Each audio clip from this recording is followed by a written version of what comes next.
Well, I am so excited to be speaking with Deana Carter. This is a treat for me. I've been a fan since Note One, and congratulations on this is a monumental thing. 25th anniversary of Did I Shave My Legs for This? So congratulations, first of all. Thank you. I would like wrap my arms around everyone I'm talking to because it's such a special thing. We don't get here by ourselves. This is a group effort, collective. So I appreciate it so much. No, I first I guess became aware of you in some way through your father. I when I first moved to Nashville, I was such a big fan of guitar players and studio musicians and stuff. So for folks who may not know, Fred Carter played on some of my favorite tracks. These monumental records, country records to Simon and Garfunkel. So you come to this honestly. I mean, it's in your blood. Oh my goodness, it is. And I think about where did I get the just how I hear melodies and stuff like that. And you think about my mom being pregnant with me, my dad always had a guitar, always. Like he had one chair that he sat in every single day when he wasn't in the studio, even after 15, 16 hours in the studio, he would come home and play guitar. He just was always attached to it. And I think, wow, mom was pregnant with me I know I heard that as a baby and she sang beautifully. So I'm sure it started then. That's where it started, was the connection to how I hear songs. And then growing up in the studio with him, producing records and songwriting and everything, he was such a supporter of artist writers that I've watched and witnessed how songs were layered, how they were recorded, and love the studio. It's still my favorite place. We did this project going back in to re-record Strawberry Wine and Did I Shave My Legs for This?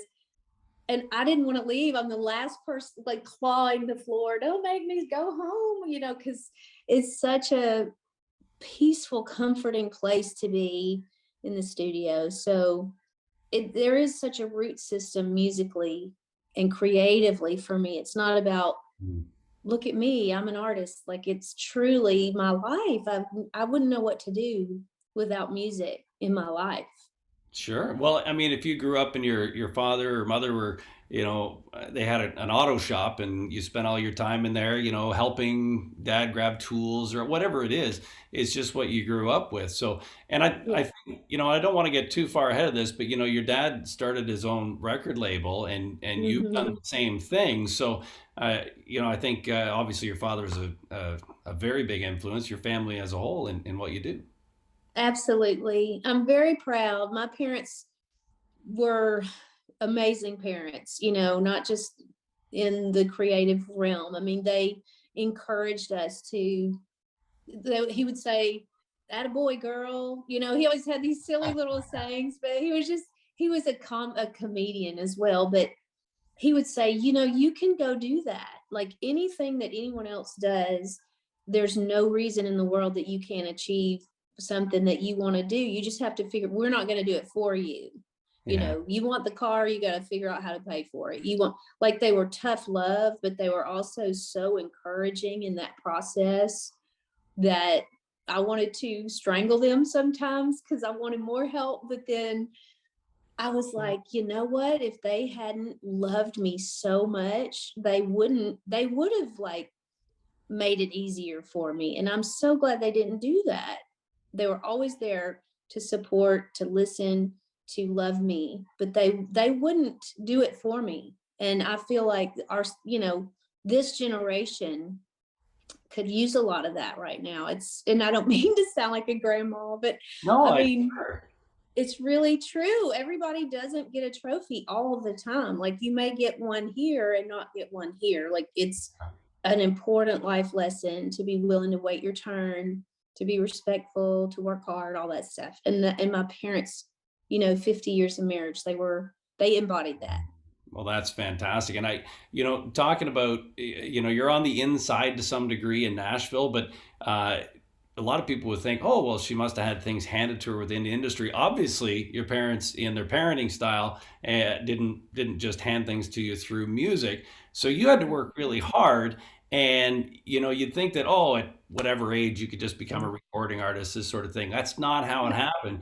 You worked a long Yeah. time before any of this really started to become, the Deana Carter that we've come to know.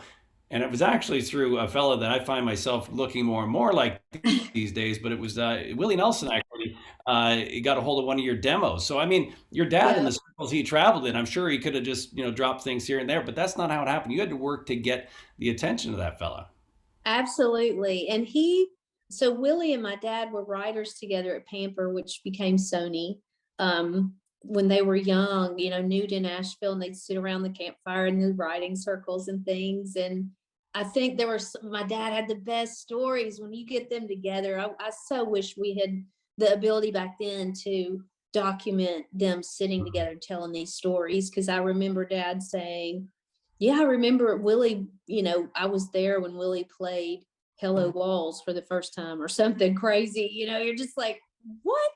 Mhm. But and I was just on the Opry last weekend, and there were some of the artists talking about it back then, like Connie Smith and Jeannie Sealy, and people saying, God, your father had this song. I wrote it, Pamper, and he played this song, and I still can't get it out of my head. I've got to, I'm thinking, I got to go back through the catalog and find it. I don't know which one that is. And Jeannie was so funny. She said, "Well, it was about love." And I went, "Oh my God, okay, that doesn't help Country me at song all." about love, right? Just being so funny, but so grateful. And my dad took me around to the labels, the token, like, this is my daughter. I want you to hear her when I was 7, super young. I think I was 19, maybe. Yeah. And I didn't get a deal. They were like, you need to go work on this. You're not ready. Hmm. And it was heartbreaking. But he did that to toughen me up, like to open my mind to the fact that it's not going to just come to me. It's hard work.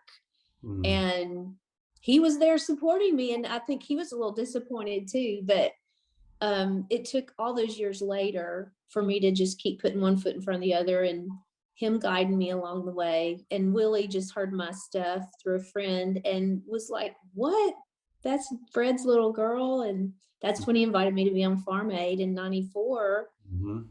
the only girl. And it's kind of my life story sometimes, You know, but I'm so thankful. I just the fact that the names that we're talking about, these aren't formulaic writers, and in the time that that I Shaved My Legs and Strawberry Wine, all of this hit and it exploded at a time when there was a lot of formulaic writing on radio, and I'm a fan of that as well. But there was a lot of Mhm. that Brooks and Dunn, Garth, like all that stuff that was very in the box, and Yeah, Strawberry Wine and all the singles from and all what you do is kind of it's almost I don't want to sound too grandiose about this, but it's almost like your music is like a river. It's just like the water follows where it's supposed to, and it's not like, oh, well, this is where you put a bridge, and this is where you put mm, and I sense that that's kind of just comes from that being steeped in those artists who did that. They wrote out of the love of it, not, hey, we're going to get a single. And it seems like this album was written and recorded without any fences. Is that fair to say? absolutely. And it was a lot of songwriting. There was a lot of that, like you're saying, formulaic approach where it was important to have 50 songs like that to get me to the one, or to say, well, these feel better, or whatever, just the ones that were the most honest and that came out the most real. And I'm a writer that I don't have a title book. I mean, this is my to-do list. But most people have like a book of titles, that they'll bring into the writing sessions.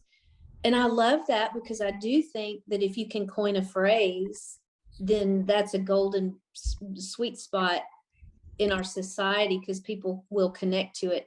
But I can't write like that. Like, I have to hear the melody first, and then to me words have a cadence of their own and they just kind of fit in, and melody always rules first. It always leads for me. Yeah. My dad would say that Paul Simon, because he worked with Simon and Garfunkel, but he said that Paul would have a little rubber a ball, and he would bounce it against the wall, like the floor, and when it would go doom doom doom doom doom, the way the rhythm is, that would inspire him in his writing. That he would take that rhythm and come up with something. I just find it so beautiful how everybody's got their own way if you are following that innate, you know, approach. Yeah, well, you So obviously certainly do, and you lead with your heart, and that's just keep doing it because it's just amazing, and that's why people. I just heard Sam Hunt do a version of Strawberry Wine. It's like it's just beautiful, and that's why it lasts and it's thank timeless because you're not shooting for a certain thing, you're shooting for the art. And I you. just want to say, I know we only got a couple of seconds left, but I just want to say thank you for continuing your love for music and your songwriting because you've also written one of my favorite songs, "You and Tequila," which of course, the huge hit for Kenny Chesney. It's just absolutely beautiful. Thank you. Thank you so much. It's so interesting because that was such a sleeper song on my record in 2003. I'm Just a Girl. And when I went on tour with Kenny and Keith that year, they would both come out and watch me do that one song every night. And then they'd go get ready for their show. And when Kenny recorded it a decade later, man, he just said that song got him through divorce and being in California, all the references and things. And that song was so, the writing day with Matresa, it was just such an authentic time. Once again, it was just following with our heart or leading with our heart. And you never know. It's just perfect example that it could come around the corner. Like the next best thing could just be another decision away or a day away, or like, don't ever give up, because I am the poster child for one foot in front of the other. Like the next opportunity could be waiting for you. So don't give up on your dreams, your plans, whatever that is, keep going. Well, the word I heard in there was authentic, and you certainly are all of that. So we thank you so much for all the great music, and once again, congratulations on this monumental anniversary of a monumental record. So, Deana Carter, thank you so much. Thank you. Thank you.